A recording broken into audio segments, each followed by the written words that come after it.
A very good morning to all distinguished friends present here today, members of Independent Power Producers Association and all other distinguished panelists and friends.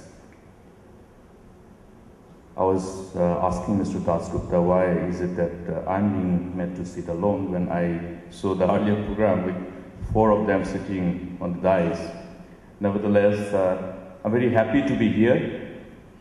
It's a wonderful occasion for all of us, and particularly in view of the fact that the program itself is to create an enabling environment for all of us, particularly the regulators and the policymakers, to have a glimpse on various issues and engage in deliberation discussions and look forward for the kind of policy decisions which is required in this country as a whole for creating an enabling environment for much more efficient transaction and better management and identifying the best possible technologies for ensuring the growth that the country needs. And in the first instance, I should thank the organizers for having invited me for this particular program. And I'm sure because I have a special interest in focusing on ensuring developmental programs which are based on renewable natural resources. I believe the organizers have put this particular topic for me. In fact, as I assumed office as Chief Minister in 2010, the first thing that I needed to do was to re-strategize our investment for developmental purposes, and that revolved around focus on ensuring sustainable development based on renewable natural resources. You are aware that the state which I represent, to which I proudly belong, Meghalaya, is known for being rich in mineral resources, coal, limestone, including uranium, and many other minerals. And we also receive the highest rainfall, as all you know. The Cherrapunji, which is known by all of you, receives the highest rainfall. So I often say that since this itself is a reflective of the huge natural resources, renewable natural resources, we need to, both renewable and non-renewable natural resources, we need to focus and prioritize as to what should be the best resources which the government should focus on for strategizing developmental perspective for a state. I have often shared with my friends, and I would like to share this thought, because today, if you look at the kind of economic activities which is based on the natural resources available around us,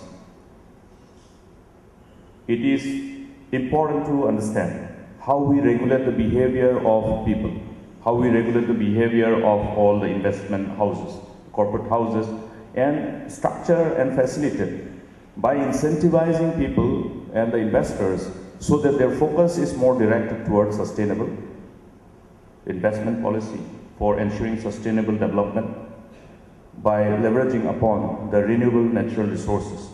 That is the reason why the government of India also has come up with Jawaharlal Nehru National Solar Mission Program, and that's the reason why the New and Renewable Energy Ministry has various programs to support investment in renewable energy.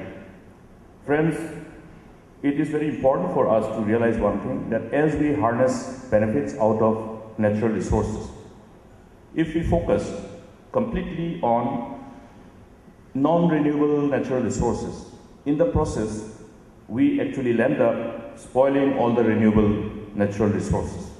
And we leave behind an environment which is not actually sustainable for the future generation.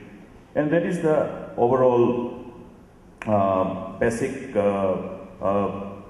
spirit based on which our developmental strategies, as far as in the context of my state is concerned, has been structured. Now here, as we look at I think the theme for me is opportunities of renewable energy in the northeastern states.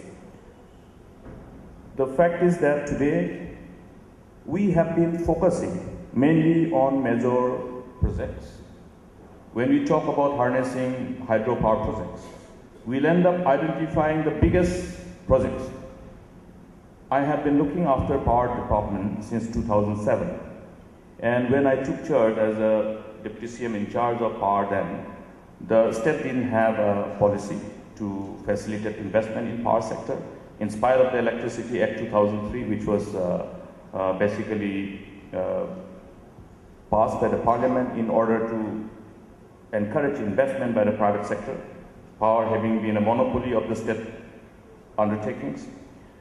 And when that time came, after the policy was notified, we floated an EOI to receive expression of interest from various prospective investors.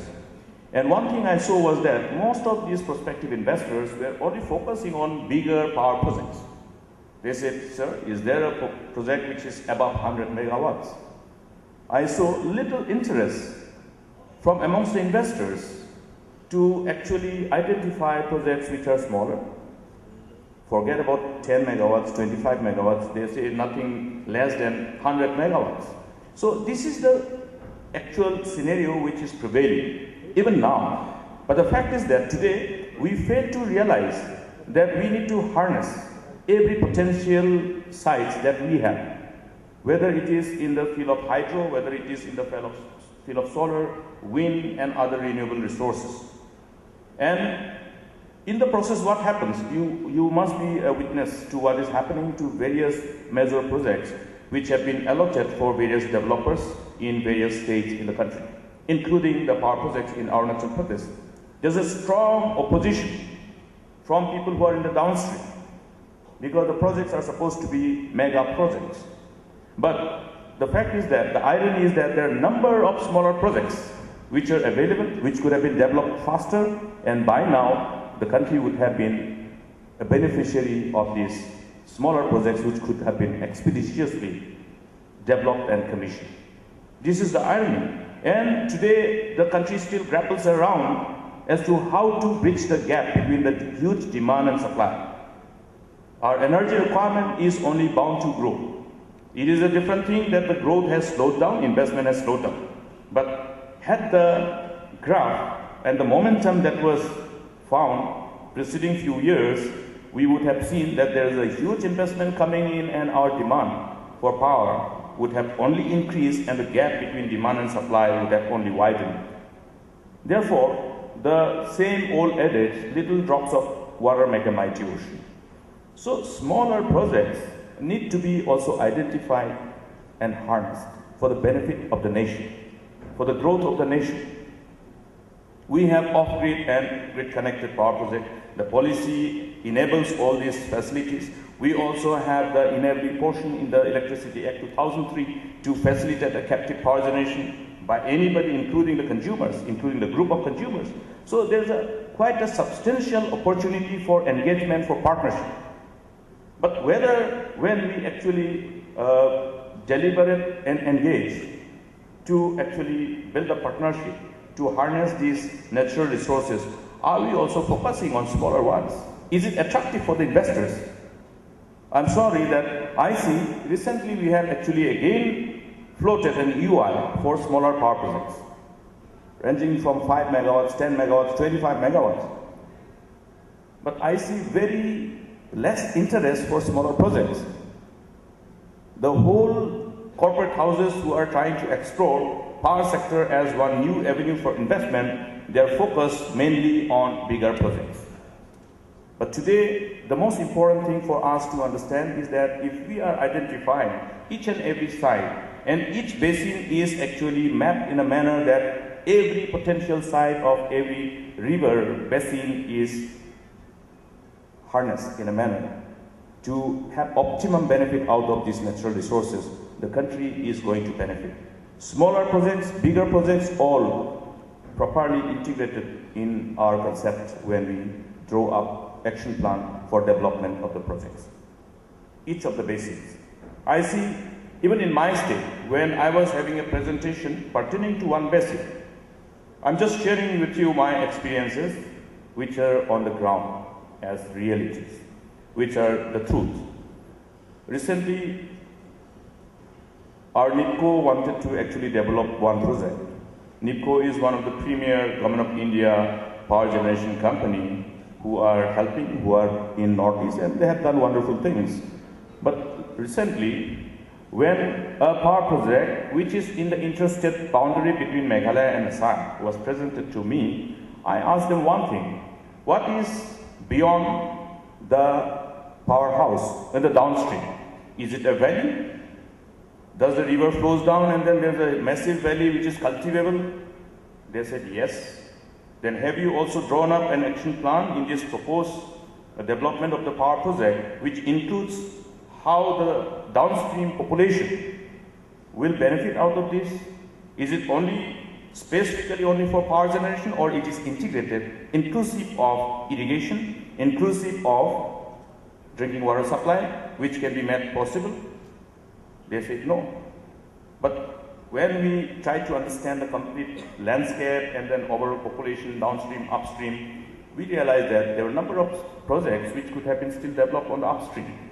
And also integrate these projects in a manner that you also provide all the facilities of irrigation to irrigate thousands of acres of land downstream, and also provide or also solve the actual drinking water requirement of the population in the downstream. Now, this is something which is missing. That is the reason why Arunachal Pradesh, when they want to develop power project in the upstream, there is a strong protest and opposition in the downstream population in Assam. Therefore, when we try to evolve strategy for harnessing developmental programs, I think in totality, the whole potentiality of the natural resources must be structured, including the small ones. It's going to do wonderful, it's going to be real beneficial for the region, for the states, for the people. And in addition to that, what is again one thing is to understand the other potential areas for generation of power. Today the technology has been evolved in such a way, I see that there's a tilted focus only on solar. When we talk about renewable energy, why not identify potential areas and structure a proper mapping of various natural resources? Maybe solar may not be potential in certain areas where you have a hilly terrain, where your landscapes are not really actually favorable for solar energy, where the land is an issue, where land, so much of big size of land for solar power plants will not be available. But you have other natural resources. Other natural resources like bamboo, the timbers growing. There are lots of wonderful things that can happen when we actually integrate the technologies available today in the world to harness all these natural resources. Apart from hydro, we can focus on biomass. I was going through one beautiful concept based on new technology developed for generation of power on biomass. Now, since this technology actually revolves around partial combustion, so you don't actually end up burning all the fuel which is used for generation of power, and you end up actually having a huge residue of charcoal, which again becomes a product, a byproduct. And so the actual income generated from this technology for generation of power from biomass through pyrogasification, it becomes much more attractive. And it does not become attractive only for the developer, but it gives immense opportunity for generating employment, for finding a reason for the people who are linked with forest to ensure that the forest is preserved, thereby contribute positively for the actual environmental concern that we all have. Therefore, there are lots of opportunities that lies. Mizoram is blessed with so much of bamboo. The bamboo, if has to be actually harvested and used for something else, you'll have to travel miles and miles, and then actual farmer who grows and plants bamboo, it doesn't become attractive for him to plant and preserve the bamboo. Similar is the case for Arunachal Pradesh, Nagaland and Meghalaya. We talk about the National Action Plan on Climate Change. These are all integrated. We talk about the carbon footprints and the benefits passed on based on how we actually address and mitigate the issues of climate change while adopting technologies. But at the same time, by actually integrating our investment with renewable natural resources, we could have also taken care of the ecosystem, which is so important for us, to encourage people to preserve forests, particularly bamboo, and that's why bamboo is called the wonder grass.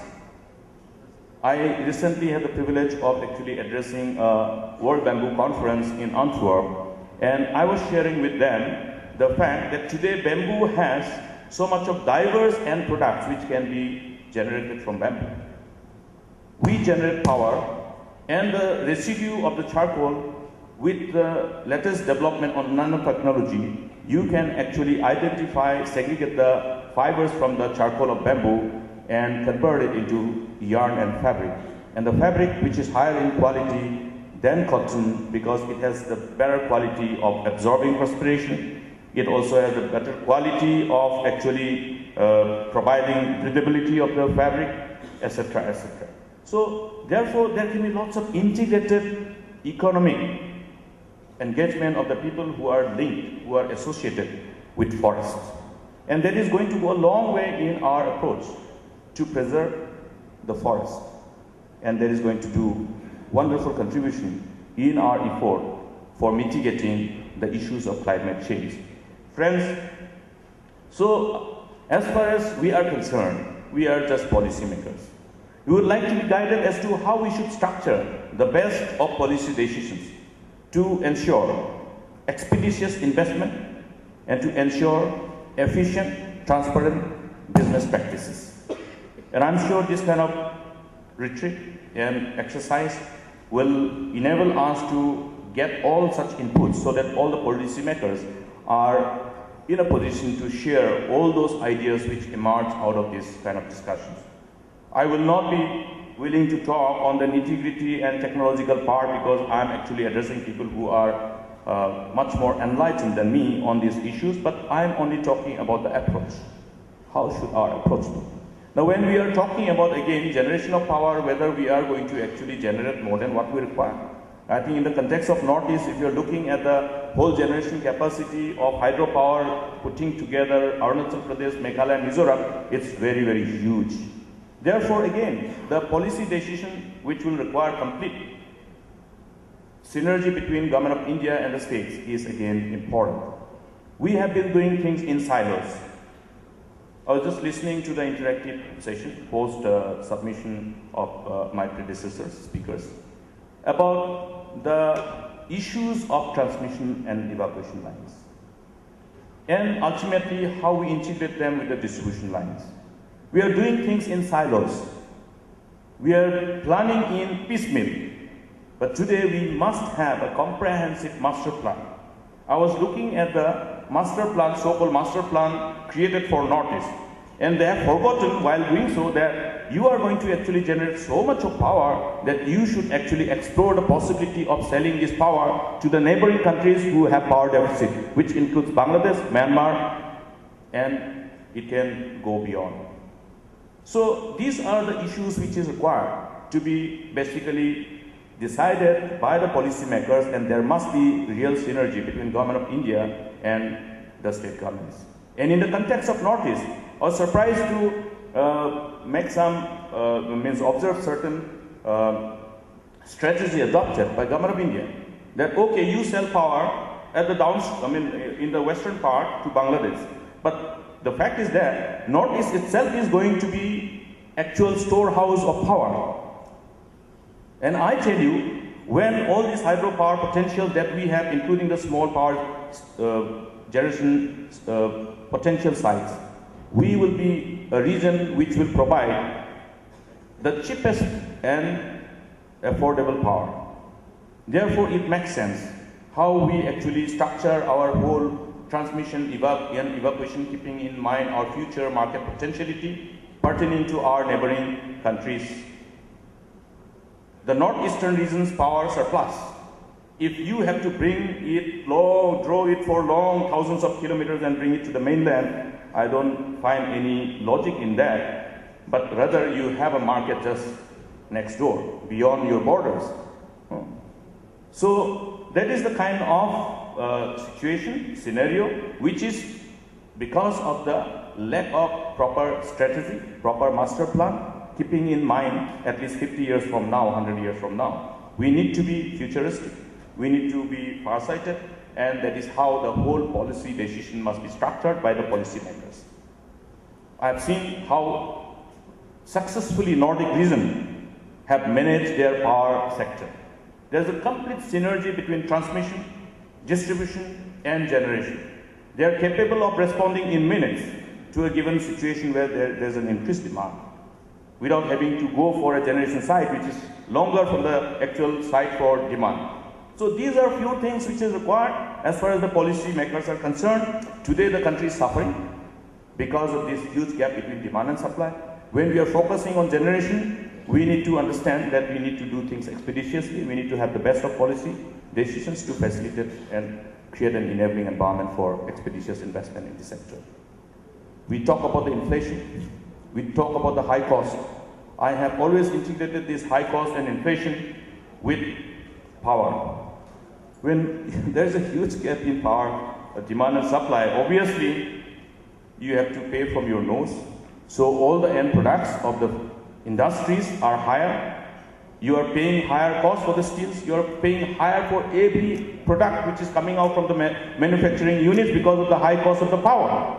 Then you pass it on to the consumers, and there is a halla gulla and drama in parliament about inflation. But the root cause, one of the most important factor today, which is affecting the country's economy by actually having that irreversible inflation trend, is because of this huge gap between power and between the demand and supply of power. Friends, therefore, there's a need to have better engagement. And let us identify all those potential areas, including the smaller ones, all those resources which is available, and focus on sustainable, renewable natural resources, and make good use of all these natural resources and do good for our nation.